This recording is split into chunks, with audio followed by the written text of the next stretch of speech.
হঠাৎ করেই আইএসপিআর থেকে আন্তঃবাহিনী জনসংযোগ যে দপ্তর সেখান থেকে একটি নোটিশ জারি করা হলো যে ক্যান্টনমেন্টের আশেপাশে এলাকায় মহাখালী প্রধানমন্ত্রীর অফিস, ওদিকে কচুক্ষেত, মহাখালী ফ্লাইওভার সহ বিভিন্ন এলাকায় ক্যান্টনমেন্টের আশেপাশে কোনো ধরনের সভা সমাবেশ করা যাবে না।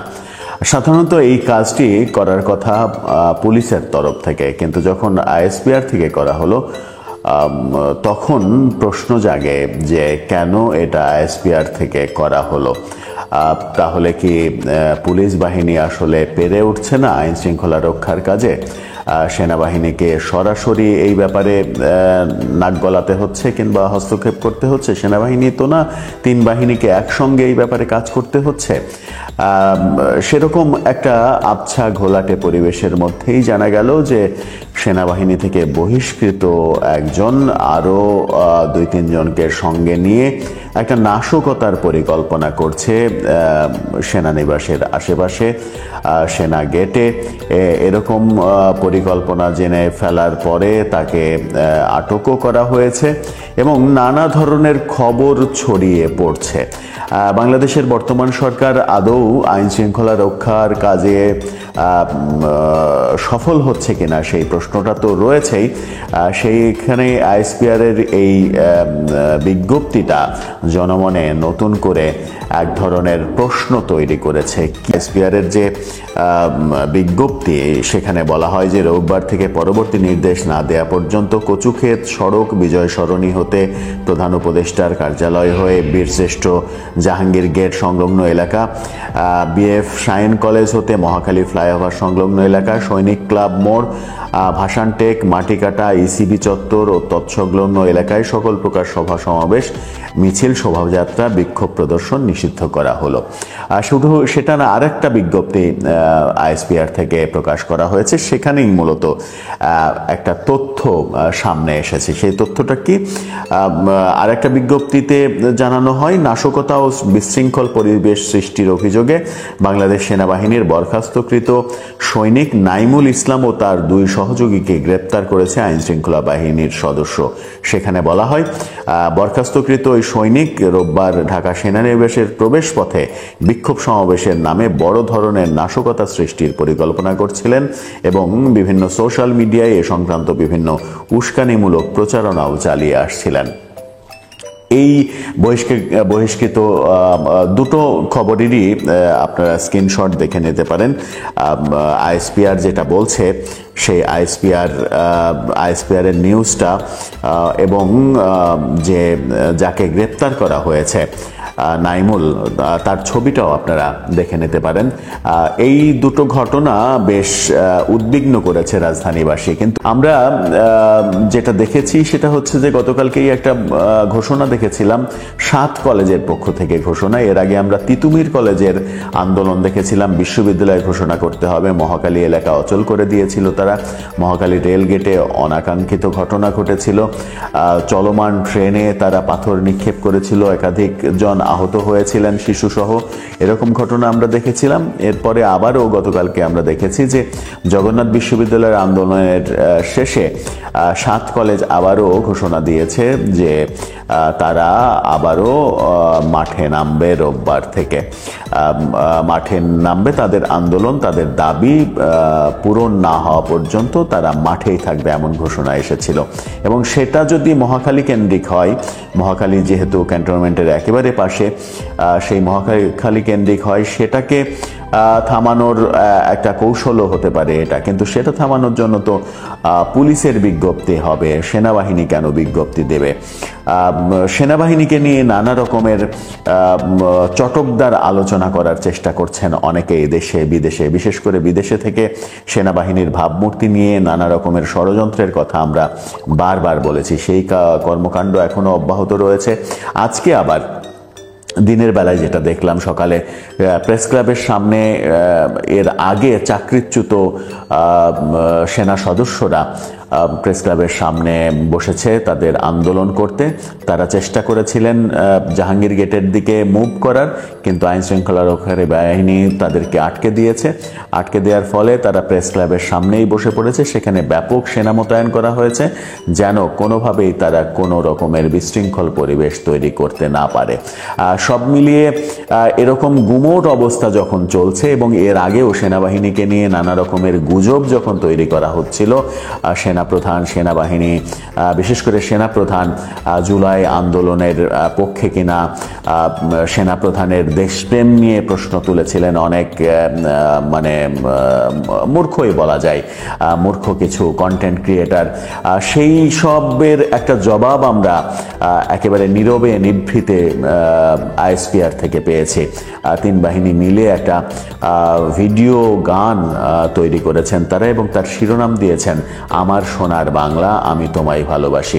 আমার সোনার বাংলা আমি তোমায় ভালোবাসি এই শিরোনামে নতুন একটি গান তৈরি করা হয়েছে, যেখানে 5 আগস্টে সেনাবাহিনীর প্রধান প্রথম যে টেলিভিশন ভাষণটা দিয়েছিলেন সেই দৃশ্য থেকে শুরু করে 5 আগস্টের বিপ্লবের সেনাবাহিনীর স্বতঃস্ফূর্ত অংশগ্রহণ এবং সংসদ চত্বরে জনগণের স্বতঃস্ফূর্ত অংশগ্রহণ সহ বেশ কয়েকটি ফুটেজ আমরা সেই গানে দেখেছি। এবং এছাড়া তিন বাহিনীর দেশমাতৃকার জন্য যত ধরনের কাজ করতে হয় সেই কাজের ফুটেজ দেখেছি। মূলত দেশকে ভালোবাসা, দেশকে ওন করা, দেশের স্বার্থে নিজেকে বিলিয়ে দেয়া, এটাই ছিল সেই গানের ভাষ্য।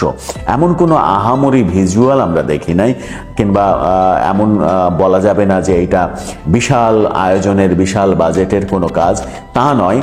খুবই সাদামাটা সাধারণভাবেই উপস্থাপন করা, কিন্তু সেখানে একটা মেসেজ রয়েছে। সেই মেসেজটা কি সাম্প্রতিক সময়ে সেনাবাহিনীকে নিয়ে তৈরি বিতর্কের একটা নীরব জবাব দেয়া হলো, নাকি আর একটা প্রসঙ্গ যে এই গানের শিরোনাম, এই ভিজুয়াল জিনিসের যে শিরোনাম করা হলো আমার সোনার বাংলা আমি তোমায় ভালোবাসি, এটার মাধ্যমে কি একটা বার্তা দেয়া হলো যারা জাতীয় সঙ্গীত নিয়ে ষড়যন্ত্র করছে, জাতীয় সঙ্গীতের বিপক্ষে যারা অবস্থান নিচ্ছে, তিন বাহিনীর থেকে জানিয়ে দেয়া হলো যে তিন বাহিনী জাতীয় সঙ্গীতের মর্যাদা রক্ষার্থে নিজেদেরকে উৎসর্গ করবে। সেই বার্তাই কি তারা দিলেন? ব্যাপারটা যদিও পরিষ্কার নয়, তবে এটুকু নিশ্চিত যে সেনাবাহিনীকে নিয়ে, তিন বাহিনীকে নিয়ে যাচ্ছে তাই বাজে মন্তব্য যারা করছিলেন তাদের মুখে অনেকটা ঝাঁটা মারার মতো এই কাজটা করেছে। অসাধারণ একটা কাজ করেছে তারা, এবং এই কাজের মধ্য দিয়ে তারা আরেকবার প্রমাণ করলেন যে সেনাবাহিনী সর্বদাই রয়েছেন দেশের পক্ষে, দেশমাতৃকার জন্য তারা জীবন দিতে প্রস্তুত। এত কিছুর পরেও সেনাবাহিনীকে নিয়ে ষড়যন্ত্রগুলো থামবে কিনা সেটা এখনই বলা যাচ্ছে না। যেমন এই যে বহিষ্কৃত সদস্য নাইমুল, তিনি যে রকম কর্মকাণ্ড করার চেষ্টা করেছেন, সেই চেষ্টা আপনি থামাবেন কি করে? সেই চেষ্টা যদি আপনি থামাতে না পারেন তাহলে সেনাবাহিনীর ভাবমূর্তির জন্য সেটা খুবই বাজে অবস্থা দাঁড়াবে। সেনাবাহিনী কি করবে, সেনাবাহিনীর কি করা উচিত?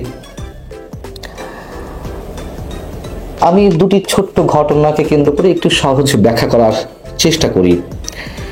আপনারা হয়তো অনেকেই খেয়াল করেছেন, 2 দিন আগে আন্তঃবাহিনীর জনসংযোগ পরিদপ্তর আইএসপিআর থেকে আইএসপিআর এ নির্মিত একটি ডকুমেন্টারি দেশের সবকটি স্যাটেলাইট চ্যানেল, বিটিভি এবং প্রত্যেকের ইউটিউব চ্যানেলে এটি আপলোড করা হয়েছে এবং প্রচার করা হয়েছে। একই সঙ্গে শনিবার আইএসপিআর এরই একটি বিজ্ঞপ্তি সব গণমাধ্যমেই প্রকাশ হয়েছে। তা হচ্ছে ক্যান্টনমেন্ট এলাকা সংলগ্ন যে এলাকাগুলো রয়েছে সেগুলোতে সভা সমাবেশের উপরে নিষেধাজ্ঞা জারি করার কথা বলা হয়েছে। দুটি বিষয় আমার কাছে বেশ তাৎপর্যপূর্ণ। প্রথমে যদি তথ্যচিত্র নিয়ে আলোচনা করি, সাদা চোখে এটি অনেকের কাছে মনে হতে পারে এটি সশস্ত্র বাহিনীর কর্মকাণ্ডের উপরে একটি ডকুমেন্টারি। এমন তথ্যচিত্র যে সশস্ত্র বাহিনী এর আগে করেনি বা টেলিভিশন চ্যানেলগুলোতে প্রকাশ করেনি তা কিন্তু নয়, অবশ্যই করেছে এর আগেও। তবে এবারেরটি আমার কাছে একটা আলাদা ইঙ্গিত বহন করে।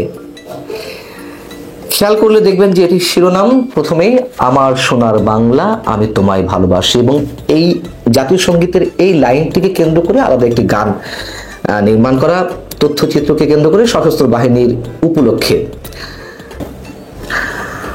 আপনারা যারা তথ্যচিত্রটি দেখেছেন নিশ্চয়ই খেয়াল করেছেন যে এটি গতানুগতিক।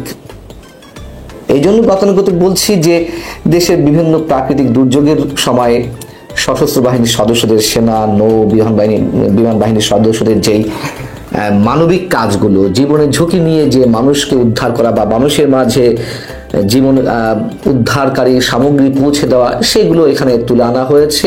এখানে 5 আগস্ট অভ্যুত্থানে সেনা সদস্যরা যে সাধারণ মানুষের কাতারে এসে দাঁড়িয়েছিলেন তারও কয়েকটি দৃশ্য এখানে তুলে আনা হয়েছে।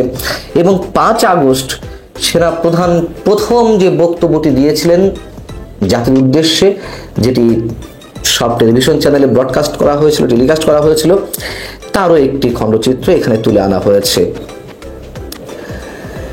এগুলো দেখানোর মানে কি? যদি সহজভাবে প্রশ্ন করি, বিষয়গুলো সহজ অনেক। এই মুহূর্তে আমাদের সামনে মানুষের মুখে মুখে সবচেয়ে, দেশের জন্য সবচেয়ে স্পর্শকাতর এবং আলোচিত ইস্যু কোনটি? নিশ্চয়ই রাখাইনের উদ্দেশ্যে বাংলাদেশের মধ্য দিয়ে তথাকথিত মানবিক করিডোর দেওয়ার বিষয়টি।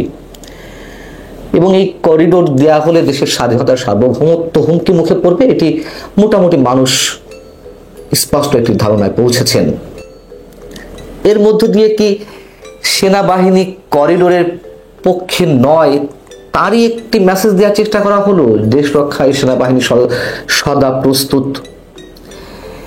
সেটি নিয়ে আমরা বিবেচনা করতেই পারি। এবং আমি যতদূর জানি সেনাবাহিনী বা সেনা প্রধান এই করিডোরের বিপক্ষে অবস্থান করছেন, আমার তথ্যে যদি ভুল না হয়ে থাকে, বা আমি আমার সোর্সের উপরে ভিত্তি করে যে কথাগুলো বলছি তা যদি দুর্বল না হয়ে থাকে। এবং সেই জায়গা থেকে এমন একটি সময়ে যখন জাতীয় সঙ্গীতের উপরে মুহুর্মুহু হামলা করার মতন যে পরিবেশ, করিডোর নিয়ে যেই পরিস্থিতি, মানুষের মধ্যে একটা উদ্বেগ, উৎকণ্ঠা, সবার উদ্দেশ্যে কি সেনাবাহিনী খুব নীরবে একটি বার্তা দেওয়ার চেষ্টা করল না এর মধ্য দিয়ে? দেখুন, সেনাবাহিনী নিয়ে অনেক মানুষের অনেক ধরনের অভিযোগ রয়েছে, এবং সেসব অভিযোগের ভিত্তিও যে নেই তা কিন্তু নয়। সেনাপ্রধানকে দুই পক্ষই শত্রু মনে করছেন। আওয়ামী লীগের নেতা কর্মী সমর্থকদের একটি বিশাল অংশ, পাশাপাশি সরকারের একটি অংশ সেনাপ্রধানকে বিশ্বাস করতে পারছেন না, সে কথা আমি বরাবর বলে আসছি। যদি ছোট্ট একটা উদাহরণ দিই, আওয়ামী লীগ সরকারের সময় সেই সরকারের নানান ধরনের ত্রুটি, বিচ্যুতি, অপরাধ, অপকর্মের বিরুদ্ধে কথা বলতে গিয়ে সেনাবাহিনীর গোয়েন্দা বিভাগ, ডিজিএফআই আমার ব্যক্তিগত জীবনেও অনেক ধরনের সমস্যা সৃষ্টি করেছে। আমার পেশাগত জীবনে অনেক ধরনের বাধা সৃষ্টি করেছে, সমস্যার সৃষ্টি করেছে। তাই বলে কি আমি পুরো সেনাবাহিনীকে আমার ব্যক্তিগত পেশাগত জীবনের জায়গা থেকে পুরো বাহিনীকে আমি কাঠগড়ায় দাঁড় করাবো? নিশ্চয় না। কিছু ব্যক্তি অতি উৎসাহী হয়ে অথবা সরকারকে খুশি করতে গিয়ে অতি উৎসাহের জায়গা থেকে, এটি শুধু আমার ক্ষেত্রে নয়, আরো অনেকের ক্ষেত্রে তারা এক ধরনের খড়গ নামিয়ে এনেছেন আমাদের উপরে, একথা সত্য। কিন্তু এখনো পর্যন্ত আমার দৃঢ় বিশ্বাস সেনাবাহিনী দেশের সাধারণ মানুষের পক্ষেই আছে। মানুষের আস্থা, মানুষের বিশ্বাস, দেশের যে কোনো সংকটে এখনো সেনাবাহিনী সাধারণ মানুষের পক্ষেই থাকে বা আছে। এবং শুরুতে যেটি বলছিলাম যে হঠাৎ করে সেনাবাহিনীর পক্ষ থেকে একটি নির্দেশনা জারি করা হয়েছে, সশস্ত্র বাহিনীর পক্ষ থেকে আন্তঃবাহিনী জনসংযোগ পরিদপ্তর আইএসপিআর একটি নির্দেশনা জারি করেছে যে 18 মে থেকে, রোববার থেকে ক্যান্টনমেন্ট এলাকা সংলগ্ন বেশ কিছু এলাকায় সভা সমাবেশ নিষিদ্ধের কথা সেখানে জানানো হয়েছে।